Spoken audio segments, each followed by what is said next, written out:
Yeah, I think I think your book. Mine does create a vision. I think God puts that part in it. But it's something about that, man. So y'all can go into the other part. Room. Okay. So in the Charlemagne book, Black Privilege, he didn't achieve success. The Black Accountant. Yes. I'm so happy to be here to be talking to you today. So how did you even come up with the title? So it's interesting that you bring it up of how I came about the title. So there's a movie out that's called The Accountant, and I've watched that movie maybe 2 or 3 times. And so I'm actually an accountant myself. I got my undergrad in accounting. And so watching that movie, Ben Affleck actually stars in that movie, and for his career, he's an accountant.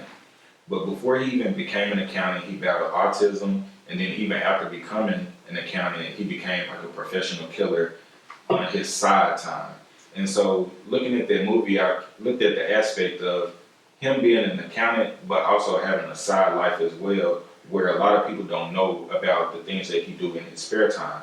And so I kind of related with that. And so I kind of was like, okay, I think that I should name my book The Accountant, because I am an accountant, but there's some things in my life that a lot of people don't know about that I want to talk about. And so I looked it up, and so there's actually a book called The Accountant, so I couldn't use that title. And so by me being an African American, I thought, well, why not put the Black Accountant? Number one, to embrace my ethnicity, and so that's how we came up with it. Okay, so what would you say if somebody's looking and they're like a Black accountant, like, and they're kind of apprehensive about getting the book because it's just about, it looks to be about an accountant. How would you encourage people to not necessarily perceive the cover as it is? I would definitely encourage people to, number one, not take anything face value. A lot of times we look at things and we already perceive a message instead of actually opening it up. And so one of the biggest questions that I question myself is that if a person sees the title, The Black Accountant, would that make them want to read it or not want to read it? Could it be racism that's being portrayed? Could it be only talking about accounting that's being portrayed? And so I didn't change it specifically because if I'm questioning myself, then another person is questioning themselves. And hopefully if you're questioning yourself, then you're going to take the time to actually open it up to fill your questions that you're asking yourself. Okay, awesome. So I want to get into the chapters, and one thing that you and I talked about before was your name change, because I know you as CJ, Yes, and now yes. you are Mr. Charleston Girley. So, Yes. and one of you actually have a note to yourself, so expand on that a little bit. So in the beginning of the book, I wrote a letter to my past self. And my past self is a person that has had a lot of ups and downs and trying to figure themselves out. So what a lot of people don't know is that my birth name is Charleston, but there is absolutely no J nowhere in my name. As a matter of fact, my older brother, who is my twin, he's actually the junior. But when I was in probably elementary school or junior high, a lot of kids were having a hard time pronouncing my name. And so I wanted to create a nickname that people could go by. And so thus I created CJ. But by creating CJ, I ended up creating a nickname that I hid behind where I wasn't showing my true self. And so I was becoming more of another person rather than staying true to who I truly was. And so while writing this book, I kind of dove back into my childhood. And I remember that instance where I was talking to myself about creating CJ, and I wanted to not completely delete that person, but I wanted to go back to who I was born as, because this book talks about me specifically, and so I wanted to go back to Charleston. You talked about the letter to your past self. So what else can everyone expect in your book as far as the chapters? As far as the chapters go, the people can expect starting in my childhood, going up into high school, then we'll enter into the college phase, and then we're going to enter into an interesting phase where we're talking about some injuries that occurred to me, both physically, mentally, as well as spiritually. Okay, so all of those things that happened to you, did it put you in writing the book, or was it just something that you wanted to do? So when I was a child, I always loved writing.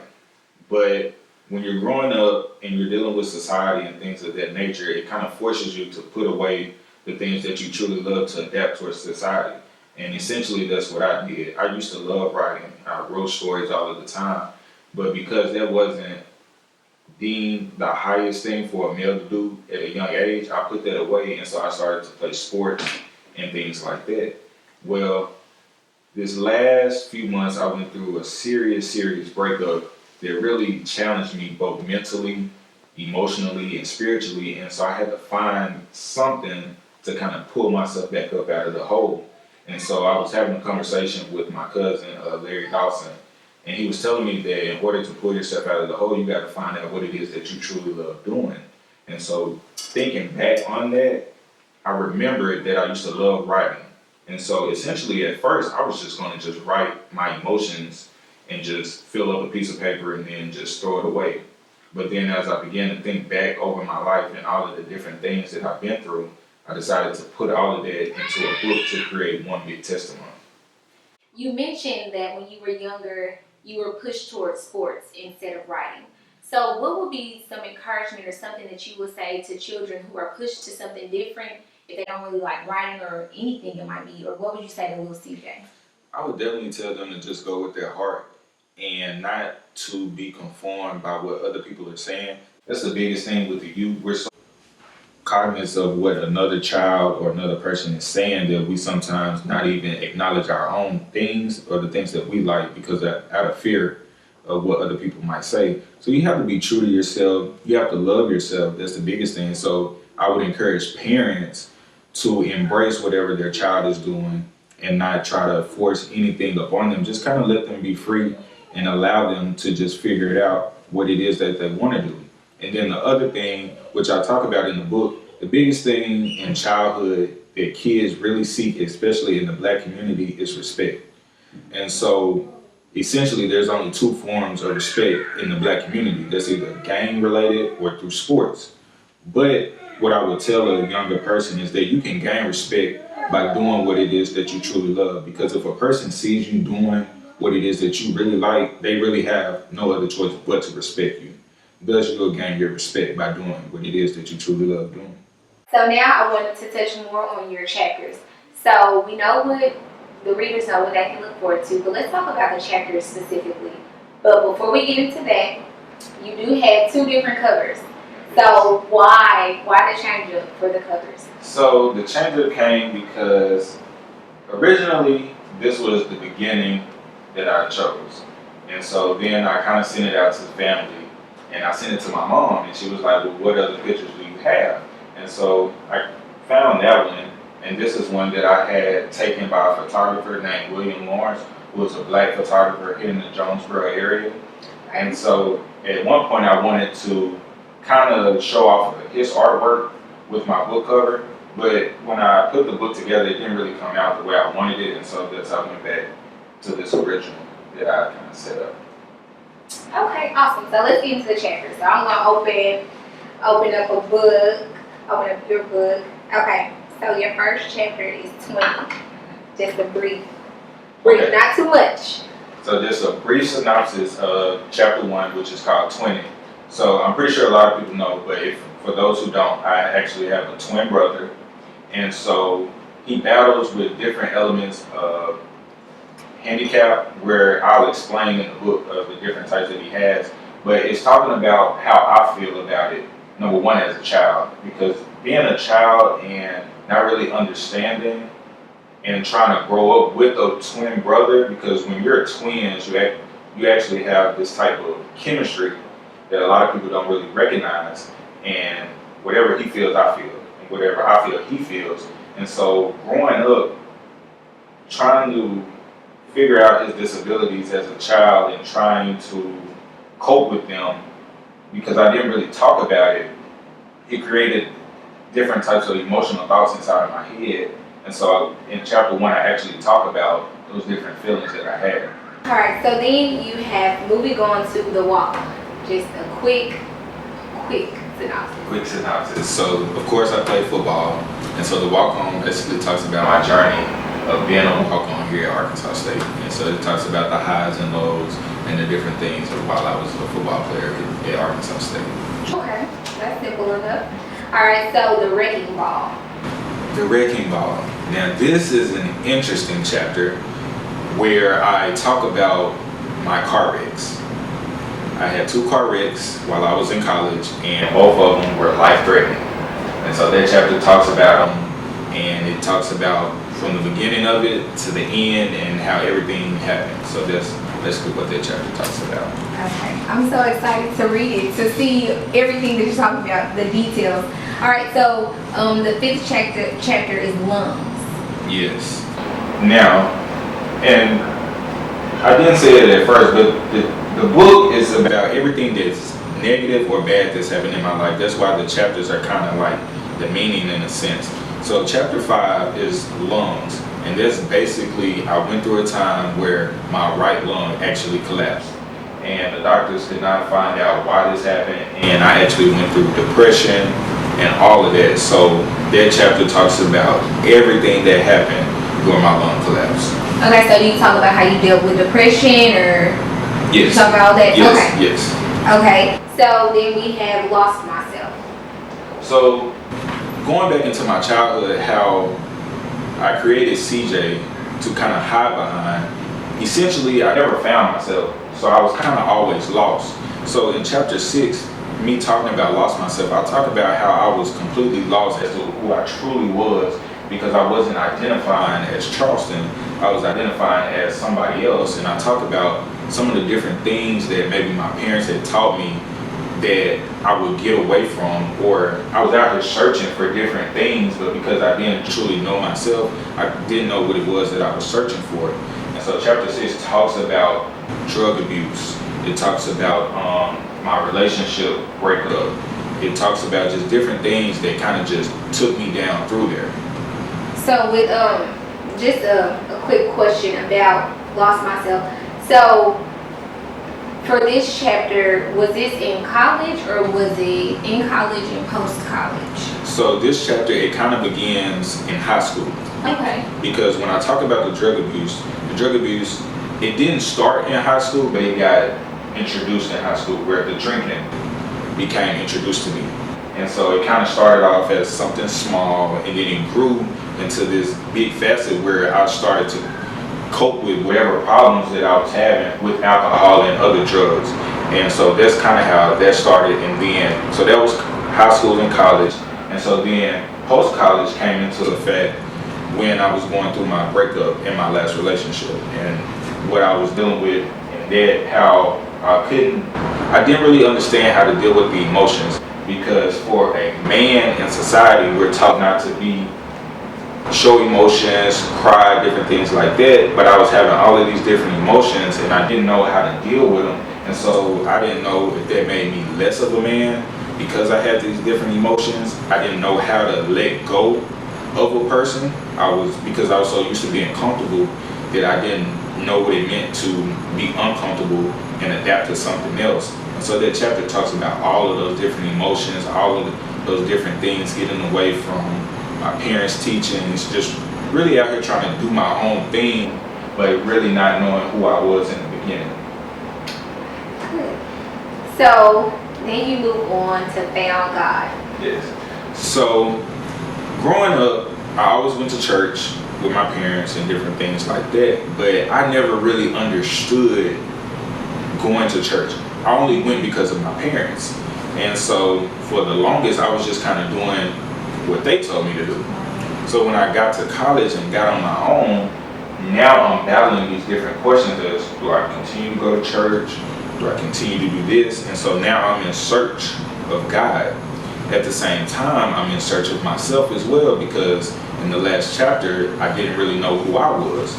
And so going through the different situations that I had and reverting back to them, everything from the beginning chapters of 20 to the lungs to the wrecks, God was in those situations. And so chapter 7 talks about me finding God in all of those situations, and me ultimately finding God for who I know him to be. And then once I found God, I found Charleston. Perfect. Okay, so then you have finally the final chapter, Passion, Higher Calling. Yes. So in this chapter, I kind of wrap up everything from the book, and then I talk about passion because the book happened by me finding my passion, which is writing. And so I talk about how me finding my passion, a lot of people, sometimes we already know what our passion is, and then sometimes we have to go and search for it. But in this chapter, I talk about how I found my passion by reverting back to my childhood. A lot of times our passion, we've already encountered it, but because of society and different things, we'll put it away and we can't even remember what it is that we truly love. So I talk about that, and then I talk about higher calling. Higher calling is your purpose on this earth. So for a lot of people, they think that working a specific job, making a specific salary is their purpose in life. That only brings about a certain amount of satisfaction. Your higher calling is something that you truly love doing without even having to ask questions about it. And so I talk about, being uncomfortable so that you can find your higher calling, so that you can find your passion in life. Because when you find all of that, then you're able to live a better life. And also in that chapter, because of how I wrote the book about negative experiences. A lot of times, us as humans, we want to get away from negative experience. We don't want negativity to happen, but negative creates positive. So anytime that something negative is happening, something positive is going on, because if everything in our life was positive, essentially we would be perfect. But since we're not perfect, negativity is going to come. And so instead of trying to move away from negativity or keep it away, it's best to embrace it, learn from it, and that way you can create those positive experiences. Okay, so in that chapter, do you actually say your higher calling and your purpose and passion? Yes. Okay, so I actually talk about it, but I won't. You won't share it. Okay, so that means everyone has to actually read Yes. the book. So now that the book is finished, it's tangible, how do you feel?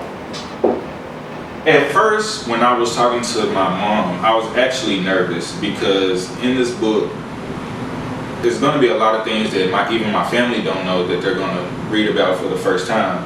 And I was really nervous because I'm opening myself up, being vulnerable to whoever reads it. But at the same time, if I can help just one person, then I've done what it is that I truly wanted to do. The book, even when I first started, some of my close friends asked me, what's your success rate for the book? What do you want? Like, where do you want the book to go?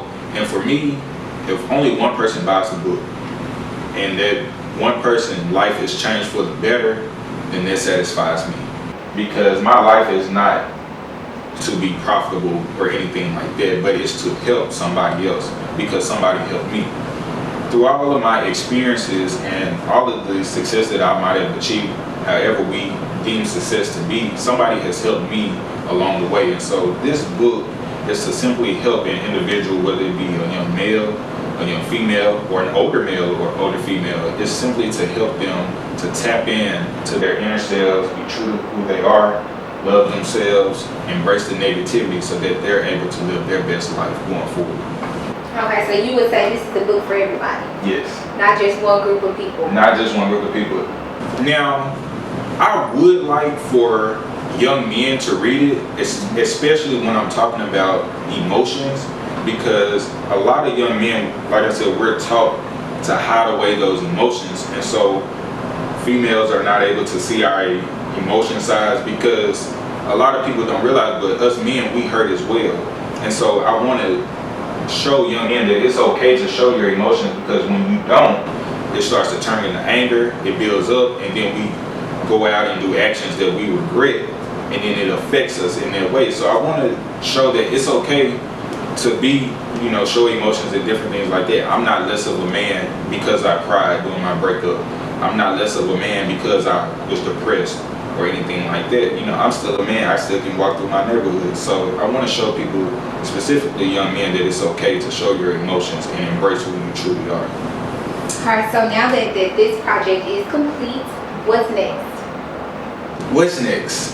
So I think that I'm going to take a break because this was very, like I said, I put everything in it about my life, so it's very draining. I think I'm going to take a break, just kind of relax. And then I think this summer I'm going to write another book, and it won't be specifically related to me, but I have some topics that I've already thought about that I'm thinking I'm going to write about. One would definitely be disabilities, because I feel like us as humans, we don't really understand disabilities. Disabilities is not a hindrance. Disability is just something different. And I think that we as people in society, we should look at a disability more so as a gift rather than a curse. Just because that child has a disability or something of that nature does not mean that they need to be removed or anything, because they're the same as us. And if we actually look into ourselves, we have disabilities as well. We just don't talk about them. They're not visible. And so I really want to do a book about disabilities, and it'll be definitely in honor of my twin brother. And so that's definitely one book. And then another book, which I'm kind of hesitant to do, but I'll say that for next time. Okay, cool. Okay, so I do want some bonus questions, because that's all I have about the book. Is there anything else you want to share? I would just encourage everyone to just get out here and just live their best life, whatever that is. Living your best life is not necessarily what another person thinks. It's exactly what it is that you feel. So if you feel that you need money to live your best life, then by means go ahead and do it. If you feel that you just want to sit on your couch and watch TV, that's your life. Nobody else can live your life but you. And so I would just encourage people to just live their best life. And then the other thing that I would encourage people to do is not judge people about whatever it is they're going through. Because whatever it is you're going through, if it's affecting you, then it's really affecting you. And a lot of times people are scared to come out and talk about the different things that they're going through because of another person might say, oh, you didn't really go through anything. No, they are going through something. But if you approach them that way, you're going to allow them to shut themselves off and not allow them to express themselves. So if you making an F is very detrimental to you, embrace that, get through that, and then pull yourself up. But don't just bypass it, oh, that's just an F. If that really affects you, it really affects you. If a breakup really affects you, it really affects you. And so you have to embrace what it is that you're going through, because only then can you pull yourself out of it and find the positivity in it. Right, and also become better from it. Take that lesson from it. That's awesome. I really like that aspect, because in college, as college students, you're finding yourself. Yes. You're from under your parents, and you're finally finding who you are. So just to talk to specifically the college students about what you feel your book can be for them. Okay, so right now I'm an accountant, and I do accounting on a daily basis.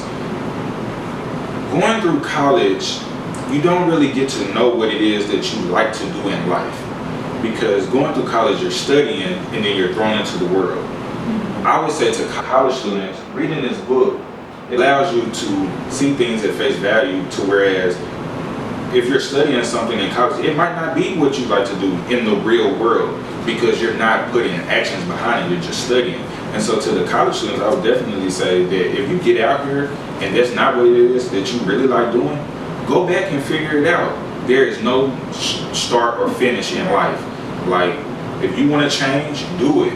Don't worry about, oh, you're moving back home or you're starting over. No, you're not living your life.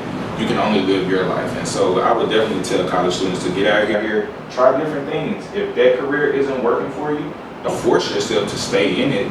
Go back, change something else, figure it out. All right, awesome. So just 2 quick questions that I have. Okay, so with your inspiration for the book, did you look to any of your favorite authors or any of your favorite books?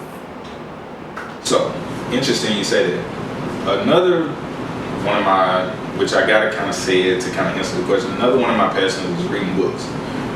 When I was a child, I read a lot of books, a lot of series I read.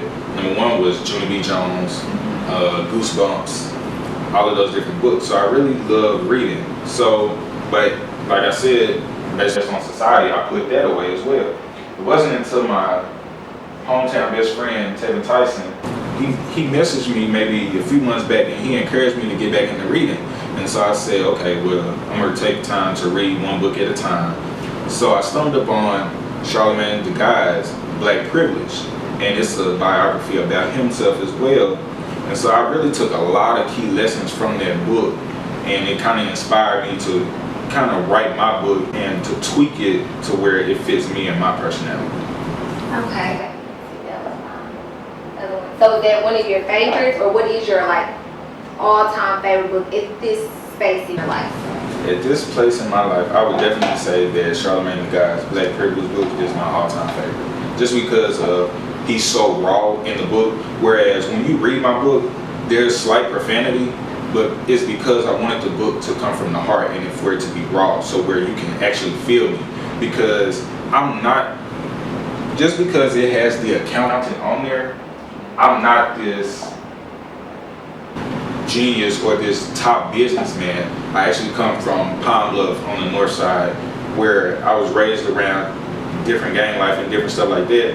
And so while that is not me, I don't run from that either. I embrace that side of me as well, but I also went to college, so I embraced that side of me. So what I decided to do is just throw all of it in a pot and just make all of it me. One of the biggest things is that, especially, and I'm not trying to seclude any other ethnicity groups, but definitely in the African American community, it's either you're from the hood or you're not. And a lot of people, they're confused because if you go off to college, then, oh, you're Sadiddy. If you stay in the hood, oh, you're hood, but now you're living the street life. And so I want people to understand that you can be all of that and still be yourself, because it's all a part of you. I didn't grow up in the biggest house, we started off in the projects, and then my parents worked really hard to provide the lifestyle for us, but that doesn't mean that I don't know about that lifestyle. And so that lifestyle is still a part of me. And so I would definitely say embrace it, but don't allow it to just completely define you. So how do you think that narrative can be changed, as far as if you go to college, you're this, if you stay in the hood, you're that? What can we do? Because you did say you wanted to embrace your culture. And I think that your book is a good outlet for you, but also for people to have insight. So what could we do moving forward to, again, help change that narrative? One of the biggest things that I would say or suggest that we can do forward is, number one, not being so critical. If a person goes off to college, number one, they're bettering themselves. So a lot of times when people go off to college, the ones that don't go, they have the biggest negativity to say about them. And so now the person that's going, they're kind of nervous because they still want their respect. It's all about respect, especially in the African American community. They want their respect. So I would say that we would definitely have to change our definition of what respect is. Respect, in my opinion, is doing what it is that you truly want to do to better yourself. You can't get my respect if you're still stuck in the same place, not trying to elevate yourself out of that place. If you come from the bottom and you make it to the top, that's respect. If you're from the bottom and you just stay there on your own, you don't get any respect because you're not elevating yourself. So I definitely would say we need to change the definition of what respect is, and then we just need to start embracing one another. One of the biggest conversations that I had with one of my peers a while back is the narrative of why African Americans post-college do not move back home in an effort to build themselves financially, emotionally, and all of these other different things. And it's because if an African American post-college moves back home, the number one thing is said, oh, you didn't make it, oh, you failed, oh, you're back home with your parents. And that's wrong, because other ethnicities, they're allowed to move back into their parents' house without any rebuttal. But for whatever reason, in the African American community, you go back home, it's all of this other different stuff when all you're trying to do is just pick yourself back up. And so we have to change all of those different things, about how we view things, what we view as failure, what we view as success. Failure is not getting a degree and moving back home. Failure is not being true to who you are. That's failure. Failure is living behind a false identity. That's failure, because you're not embracing yourself. But if you're out here trying to get better and you get a degree and you like, okay, now I want to build my finances, let me move back home. That's not failure. That's actually being smart and being successful. Awesome. Okay, so finally, what 3 words would you use to describe your book? I would definitely say raw. I would say vulnerable. And then the last word is a tricky one. Let's see. Courageous. Courageous. Definitely talking about my drug use, which is something that I'm still battling with. It was definitely really hard to speak about just because of, like I said, my parents and family, they might not know to the extent of how it was. So definitely talking about that. And then even just my relationship and how I handled the breakup, it was very open and very vulnerable. So I definitely would say raw, courageous, and then Vulnerable. So yeah, those are 3 words. So tell us again when your book will be out, when everyone can run and get it, and where they can get it. So the official release date is April 14th, which is coming up very soon, and I have a website called theblackaccountant.com, and the book will be able to be purchased through their website. Unless you know me in person or see me in person, then obviously you can buy the book directly from me, but it will be on my website, theblackaccountant.com, April 14th. Perfect. Well, thank you so much for talking Thank you for to me about your book, and I cannot personally wait to read it now that I know all the chapters and you give me insight. Yes, yes.